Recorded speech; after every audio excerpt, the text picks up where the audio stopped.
একজন অন্যতম পথিকৃৎ, যার জীবনের সঙ্গে যুগে যুগে আল্লাহর পছন্দের বান্দাদের জীবন মিলে যায়। মৃত্যু হয়েছে স্বাভাবিক না অস্বাভাবিক, এবং তার মৃত্যুর মধ্যে রহস্য অবশ্যই আছে না নাই? চলে গেছে তার আগের শুক্রবারে 10:30টার দিকে। ঢাকা শহরের কোনো মানুষ বাড়িতে ছিল না, সব বাড়ি থেকে নামছে খালি পায়ে না জুতা পায়ে? বলেন, খালি পায়ে না জুতা পায়ে? গায়ে কাপড় না গায়ে কাপড় ছাড়া? চশমা যার দরকার চশমাও ছিল না। বাচ্চা থুইয়া মা, মা থুইয়া বাচ্চা, বাপ থুয়ে মা, মা থুয়ে বাপ, সব থুইয়া মারছে দৌড় জুতা ছাড়া। কার ভয়ে? আল্লাহর ভয়ে। আল্লাহর ভয়ে দৌড় মারছে। আল্লাহর ভয়ে যদি নামতো সেটা কি 10:30টায় নামতো না ফজরে নামতো? কিসে নামতো বলেন? ফজরে নামে নাই, আল্লাহর ভয়। এই জন্যই 10:30টার দিকে আল্লাহর নামাজ দিয়েছে, যা তোরা নাম। নামাজ না পড়ো কত বড় অপরাধ। কোরআনকে প্রশ্ন করুন, জাতি নামাজ পড়ে না। জাতিকে যারা পরিচালনা করেছেন 54 বছর, তারাও নামাজের কোনো আহ্বান করে নাই। যে দলের দলীয় কর্মসূচিতে নামাজের কার্যসূচি নাই, ওই দল করা হারাম।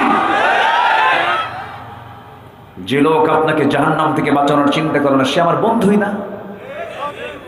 আমাকে সবচেয়ে বড় চ্যালেঞ্জ মাথায় নিতে হবে, আমাকে জান্নাতে যেতে হবে। আমি আয়াতের দিকে আস্তে আস্তে চলে গেলাম, সময় কম তো একটু চলে যাচ্ছি। আমার বন্ধু সেই যে আমাকে জাহান্নাম থেকে বাঁচায়া জান্নাতে যাওয়ার পরামর্শ দেবে, সে আমার বন্ধু। যে দল আমাকে জাহান্নাম থেকে বাঁচায়া জান্নাতের দিকে নিতে পারবে, সেই দল হচ্ছে আমার দল। ঠিক কিনা বলেন? সবকিছুর মূল লক্ষ্য হবে দুনিয়া না আখিরাত।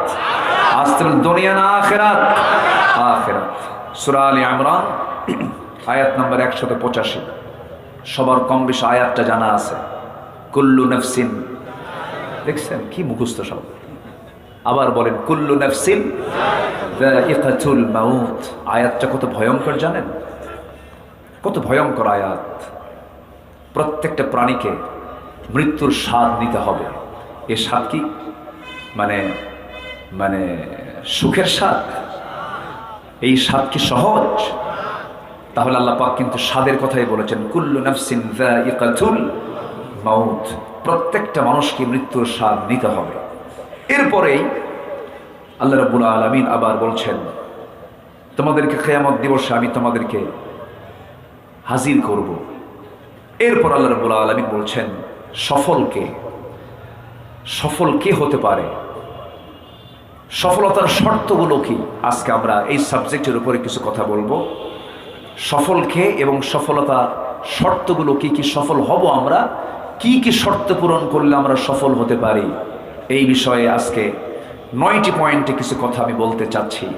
আমাকে সময় দেবেন তো? জোরে বলি ইনশাআল্লাহ। যদি সময় একটু বেশি লেগে যায়, যদি 12টা পার হয়ে যায়, তাও কোনো আপত্তি নেই তো? জোরে বলি ইনশাআল্লাহ। বহুদিন পর শাহজাদপুরের মেইন পয়েন্টে কথা বলার সুযোগ পেলাম। মাহফিল তো 16 বছর আমাদেরকে করতেই দেয়নি ভালো করে, বহু জ্বালান জ্বালাইছে, বুঝলেন?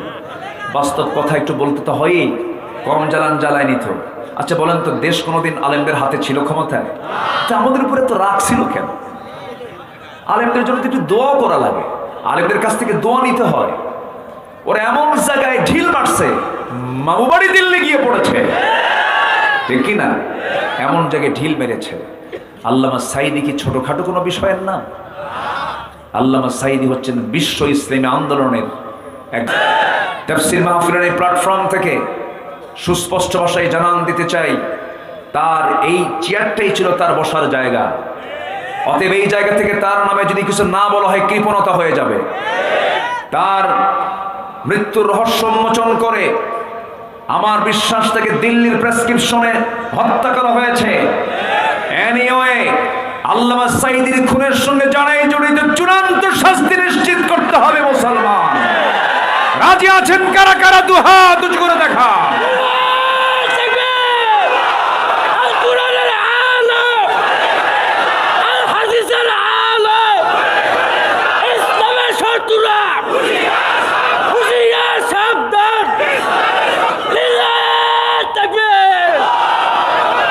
আল্লাহ কবুল কবুল করুন, জোরে বলে আমিন।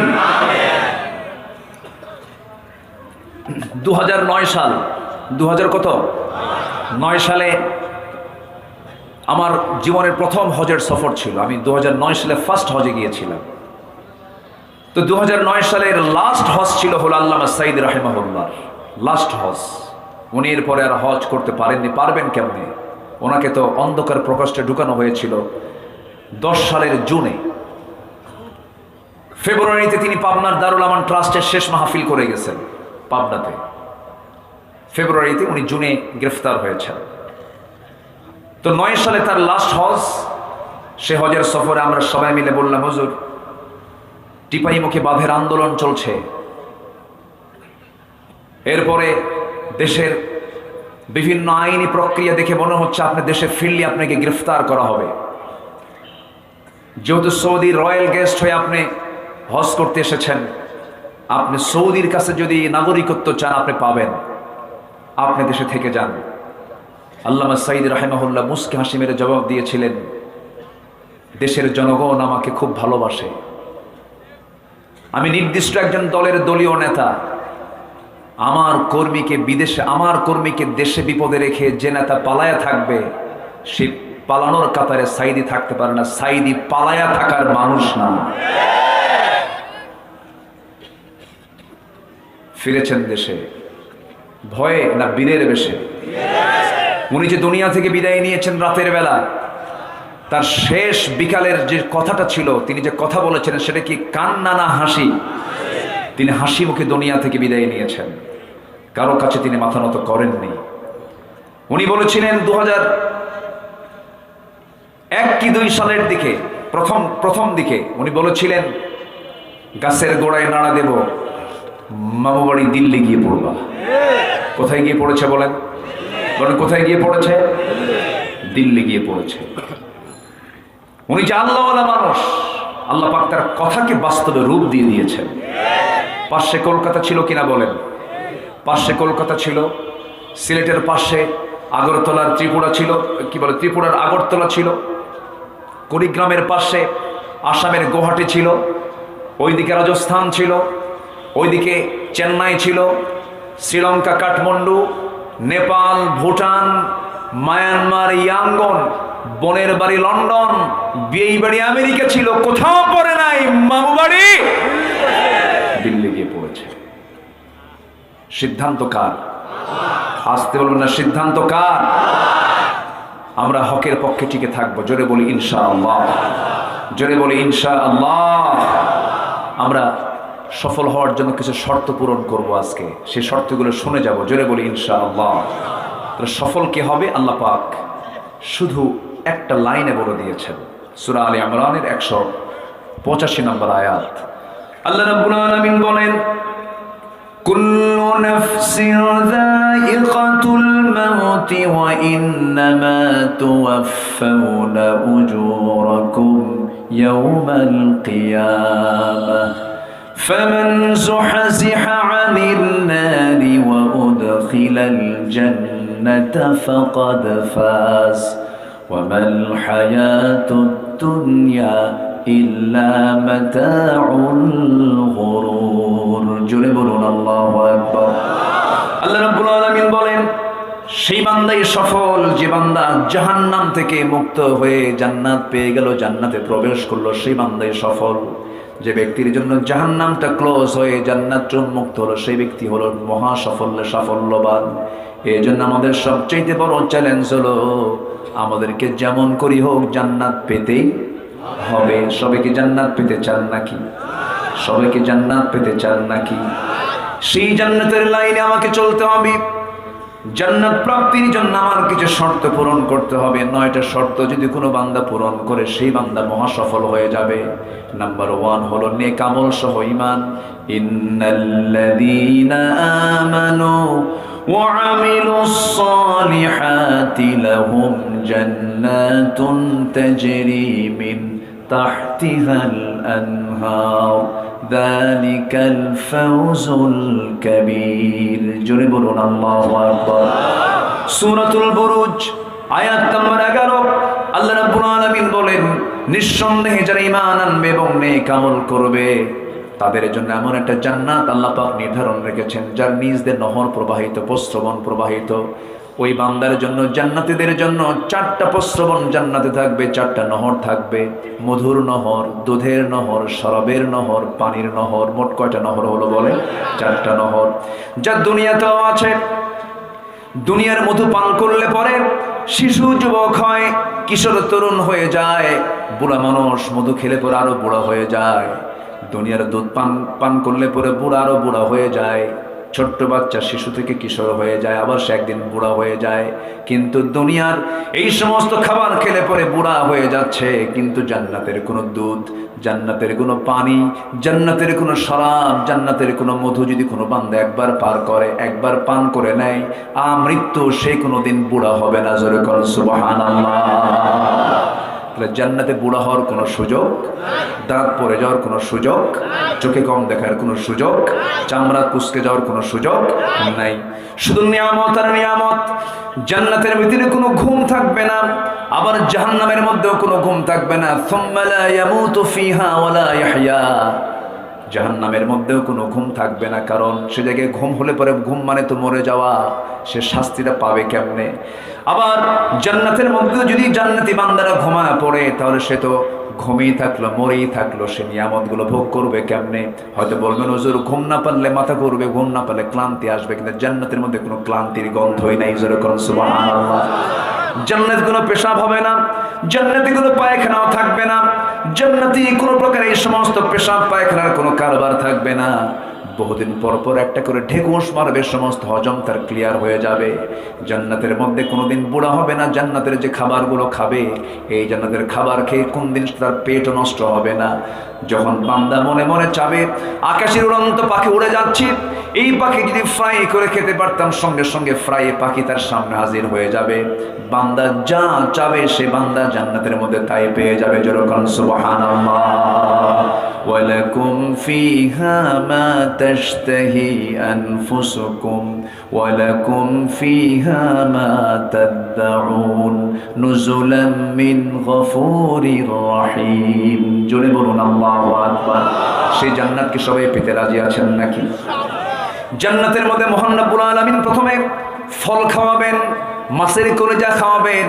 ওয়াফাকিহাতুম মিম্মা ইয়াতাখায়্যারুন ওয়া লাহমি তায়রিম মিম্মা ইয়াশতাহুন ওয়া হুরুন আইন কাআমসালিল লুলুইল মাকনুন। জোরে বলুন আল্লাহু আকবার। টানা টানা চক্ষুওয়ালা, ডাহুক চক্ষুওয়ালা সেখানে হুর থাকবে জান্নাতের মধ্যে। সেই হুরগুলো এত সুন্দর হবে, লাম ইয়াতমিসহুন্না ইনসুন ক্বাবলাহুম ওয়ালা জান্নুন। যেই হুরগুলোকে ইতিপূর্বে কোনো জিন ইনসান স্পর্শ করে নাই, এত সৌন্দর্যের পিরামিড তারা হবে। এমন সুন্দর হুরের সঙ্গে জান্নাতীদেরকে বিয়ে পড়ায় দিবেন তিনি। আমার কে বিয়ে পড়ায় দিবেন? কে বিয়ে পড়ায় দিবেন? সেই জান্নাতের বিশাল নিয়ামত আমার আপনার সামনে পড়ে আছে। শর্ত হলো নেক আমল সহ আমরা ঈমান আনবো। জোরে বলি ইনশাআল্লাহ। এটা হচ্ছে 1 নম্বর শর্ত সফল হওয়ার জন্য। সম্মানিত ভাইয়েরা, 9টা সফল হওয়ার শর্ত পড়ে আছে, কেবল 1 নম্বর বললাম। ভূমিকম্প যে হলো, কেন হলো বলেন? ভূমিকম্প কেন হয়েছে? এটা নিয়ে কি কোনো চিন্তা হয় আমাদের? যে চিন্তা করার দরকার আছে না নাই বলেন তো? চিন্তা করার দরকার আছে না নাই? আছে। কেন ভূমিকম্প হয়? কেন, কি জন্য হয়? এটা একটা চলমান প্রক্রিয়া, এটাও সত্য। সায়েন্স বলছে, বিজ্ঞান বলছে যে এটা চলমান প্রক্রিয়া। তবে আমরা যে জমিনে বসবাস করছি, যে জমিনে পা রেখে এত দাপট দেখিয়ে বেড়াচ্ছি, এটা কিন্তু আসলে শান্ত নয়। এই জমিন কিন্তু শান্ত নয়, এটা অস্থির। এক অবিরাম রহস্যময় টেকটনিক গতির খেলা চলছে নিচ দিয়ে। এই টেকটনিক প্লেটগুলো একে অপরের সাথে যখন সংঘর্ষ করে অথবা সরে গিয়ে জমে থাকা শক্তি হঠাৎ মুক্তি পায়, তখন একটি শক্তিশালী শক ওয়েভ সৃষ্টি করে পুরো জমিনকে কাঁপিয়ে তোলে। সুবহানাল্লাহ বলবেন না? ক্ষমতা কার? অথচ আল্লাহ তাআলা চাইলেই এই প্লেটগুলোর সংঘর্ষ এক মুহূর্তে অতিরিক্ত তীব্র মাত্রায় দিয়ে সব কিছুকে ধ্বংস করে দিতে পারতেন তিনি। বিজ্ঞান বলছে আজকের যে স্থিতিশীল জমিন আমরা দেখছি তা কোটি কোটি বছর আগে এমন ছিল না। তীব্র ভূমিকম্প আর ভাঙ্গা গড়া চলছিল অবিরত, কিন্তু তিনি পৃথিবীটাকে তার ইবাদতের জন্য বাসযোগ্য করে স্থাপন করে দিলেন বহু পর্বতমালা। আধুনিক ভূতত্ত্ববিদ বলছেন পৃথিবীর ভারসাম্য বজায় রাখে জমিনের পর্বতসমূহ। পর্বতের আসলে যে অংশটুকু আমরা দেখতে পাই, এটা দেখতে পাই মূল পর্বতের শুধুমাত্র বাইরের 10%, আর বাকি 90% আল্লাহ পাক তার ফাউন্ডেশন রেখেছেন নিচের দিকে।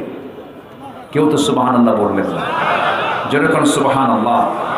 কেন এত বড় করেছেন পর্বতগুলোকে, হিমালয়কে? কেন বড় এই সমস্ত পর্বতগুলোকে ঘন ঘন কেন দিয়েছেন?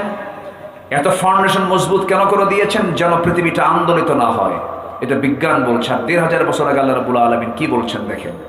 আল্লাহ রাব্বুল আলামিন বলেন, وَأَلْقَى فِي الْأَرْضِ رَوَاسِيَ أَن تَمِيدَ بِكُمْ وَأَنْهَارًا وَسُبُلًا لَعَلَّكُمْ تَهْتَدُونَ। জোরে বলুন আল্লাহু আকবার। সূরাতুন নাহল আয়াত নম্বর 15। মহান রব্বুল আলামিন বলেন, জমিনে তিনি স্থাপন করেছেন সুদৃঢ় পর্বতমালা, যাতে তোমাদের নিয়ে জমিনটা হেলে না যায়, নড়াচড়া না করে। নদ নদী পথসমূহ তিনি দিয়েছেন যাতে তোমরা পথপ্রাপ্ত হও। নদীর রাস্তাকে রাস্তা নয় বলেন। গোটা পৃথিবীতে সবচেয়ে বেশি যানবাহনগুলো, সমস্ত মালামালগুলো সবচেয়ে বেশি চলাচল করে কোন পথে বলেন? বলেন কোন পথে? আমি আপনি যে গাড়িতে চড়ে বেড়াই, এটা কি আকাশ দিয়ে আসে? নদী দিয়ে আসে। আল্লাহ পাক বলছেন সুবুলাল লাআল্লাকুম তাহতাদুন, আমি নদীগুলো দিয়েছি, পথসমূহগুলো দিয়েছি তোমার যেন পথ পাও। জোরে বলেন সুবহানাল্লাহ। আর পাহাড়গুলো দিয়েছেন কিসের জন্য? যেন জমিনটা যেন হেলে না যায়, নড়াচড়া না করে, ভূমিকম্প যেন না হয়। তাহলে পাহাড় দিয়েছেন কে? পাহাড় কেটে সমান বানালো কে? আল্লাহ বানাইছে। দেখেন, পাহাড় কেটে সমান বানাইছে আল্লাহ, আমরা সমান করে ফেলি। তাহলে দোষটা কার? এই যে ভারসাম্যগুলো নষ্ট হয়ে যায়, দোষটা কার বলেন তো? আমাদের দোষ। আলাম নাজআলিল আরদা মিহাদা, আল্লাহ পাক পৃথিবীকে বিছানার মতো করে সৃষ্টি করে দিয়েছেন, কিছু কিছু জায়গায় সমতল করেছেন, সে যেন বান্দা সহজেই যেন বসবাস করতে পারে, চলতে পারে। সুবহানাল্লাহ বলা যাবে না ভাই? এটা জোরে বলেন সুবহানাল্লাহ। জি, আলোচনার পর এখন মাঝখানে দিলে তো লোক থাকবে না, মনে হয় লোক থাকবে না। আমি কি কাউকে দেব এখন? আমার মনে হয় এটা ঠিক হবে না। আলোচনার যে একটা সৌন্দর্য, এটা যে হেরে যাবে আর এটাকে ফেরত পাওয়া যাবে না।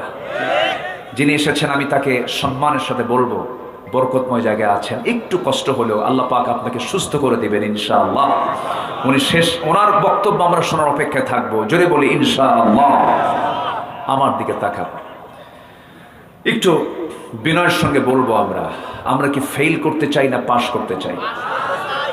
কি পরীক্ষা? মাস্টার্স পরীক্ষায় না ইমানের পরীক্ষায়? বলেন কিসের পরীক্ষা? বলেন। ফেল করতে চাই না পাশ করতে চাই? তাহলে আমরা কি পাবো? সফল হব, জাহান্নাম থেকে মুক্ত হয়ে ওয়া উদখিলাল জান্নাত ফাকাদ ফাজ, আমরা জান্নাত লাভ করব। আল্লাহ কি আমাকে কম কিছু দিয়েছেন বলেন?